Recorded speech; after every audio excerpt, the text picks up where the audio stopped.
Welcome back everyone, this is Kylie from The Color Crafter, and in today's video I'm going to show you guys how to make these fall picture frames and canvases, so stay tuned. And if you want the rest of my fall 2021 bedroom tour, make sure to stay tuned for next week because I will be giving you the whole entire makeover, and let's get started. For my pumpkin canvases, I got these 3 canvases from Dollar Tree. They are 11 by 14 canvases. They are flat, but I thought they would be perfect to stick inside one of my custom frames that I will make later on in this video. So what I am doing is I am removing the paper and plastic off of the front of my canvas and sketching out pumpkins to my liking. I am doing 2 pumpkins on this canvas, and I'm going to do another canvas with 2 pumpkins, and then I'm going to do 1 canvas with 1 pumpkin for the center of the 2.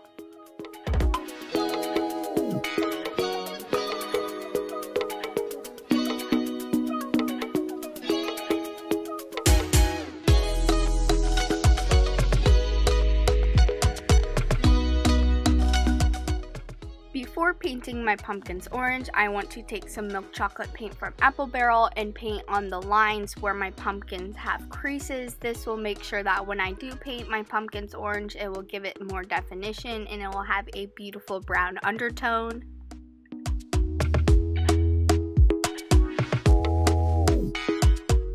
This does not need to be perfect in any shape or form. I am just literally taking some brown paint and painting it on my canvas.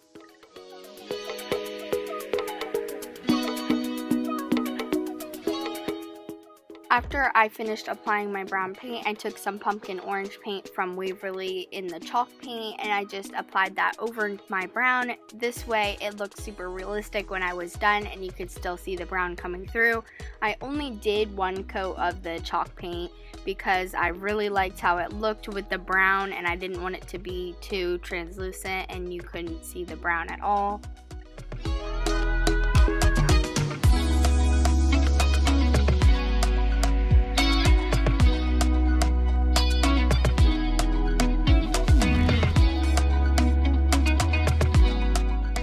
After my pumpkin was completed, I took the same milk chocolate brown paint and went over my stem and twigs.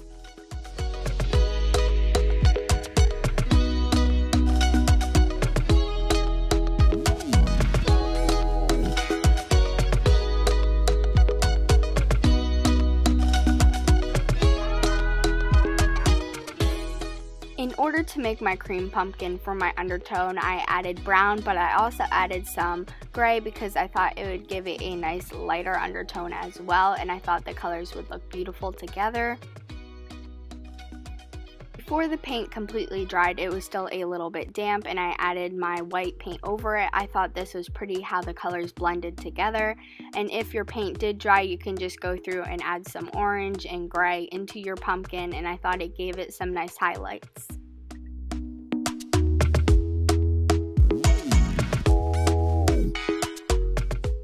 After I painted my pumpkins, I noticed that my lines were not the cleanest and I wanted to do another coat of paint on the backboard, but I didn't know what color to do, so I just mixed some white and antique white paint together to make this creamy color to fix up and clean up all of my lines and imperfections.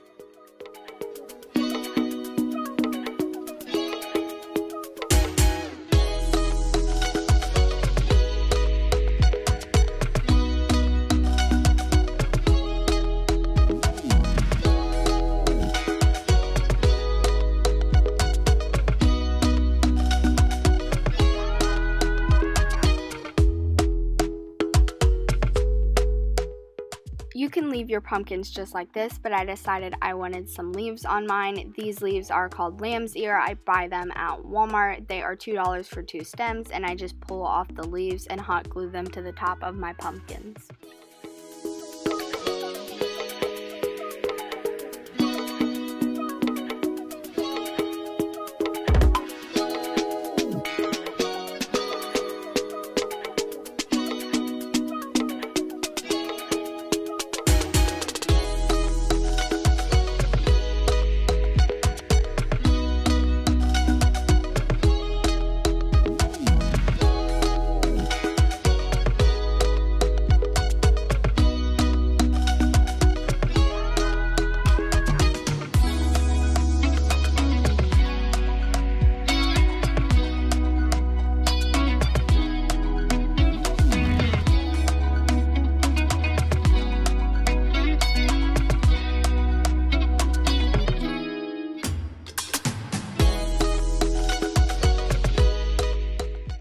Now that I have finished my pumpkins, I'm going to move on to my wood frames. This is a piece of wood from Home Depot. I got it for $11.86. I thought it would be more expensive, but I guess I was wrong. So what we are doing is cutting this piece of wood on my dad's saw.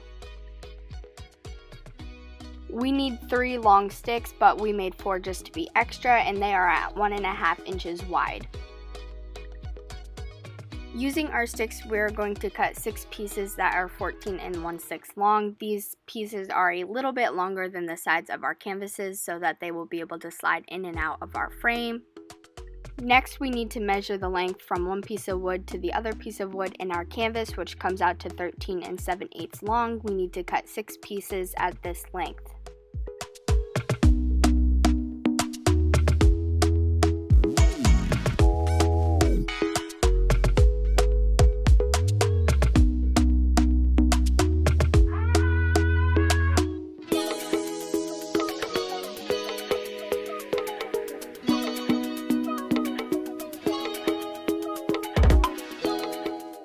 Now we have all the pieces we need to build our frames. They fit very nice on our canvases. So what I'm going to do now is I'm going to take them inside to give them a nice sand and make sure that the edges aren't rough. After that, they have a light sand. I'm just going to take some antique wax paint from Waverly. This is not a chalk paint. This is just like a stain that I like to use. So I'm going to use this and a baby wipe to apply the stain onto each piece of wood.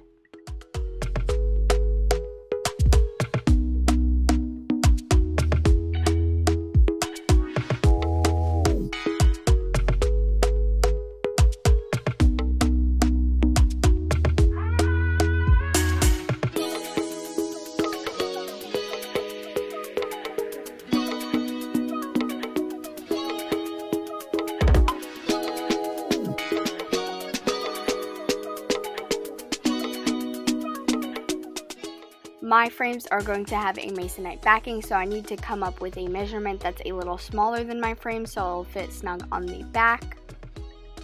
This brings us to cutting our masonite to 13.5 by 16.5. You will need 3 sheets at this size for each canvas. If you do not have masonite, you can even just take popsicle sticks, catty cornering each of the corners to just rest the canvas on. I feel like it would do just a great job, but I like this because it made it look more high end. And you will have another sheet that is a little bit extra that you can do another DIY project with. After the sheets were cut, we took a 7/8 paddle bit and drilled holes that were 2.5 by 2.5 away from each of the sides in the corner.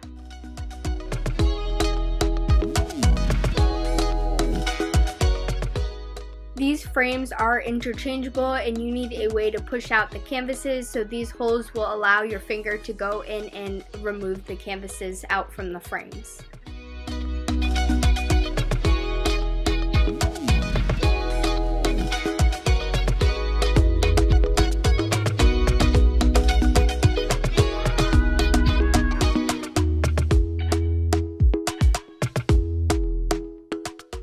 Two out of 6 of the pieces of wood that are slightly larger will go on the left and the right of my canvases, and 2 that are slightly smaller will go on the top and the bottom of my canvas. In order to attach the pieces of wood to the backing, I'm going to use this all-purpose Power Grab glue. It acts just like nails and it is a super strong combiner.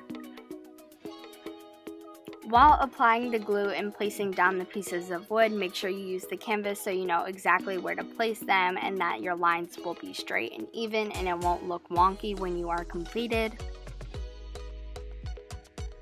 Immediately after you are done applying the glue and adding the wood pieces, use one of the holes in the back of the masonite to push out the canvas and remove it till the next day when this is all completely dried, so that you don't adhere your canvas to your masonite.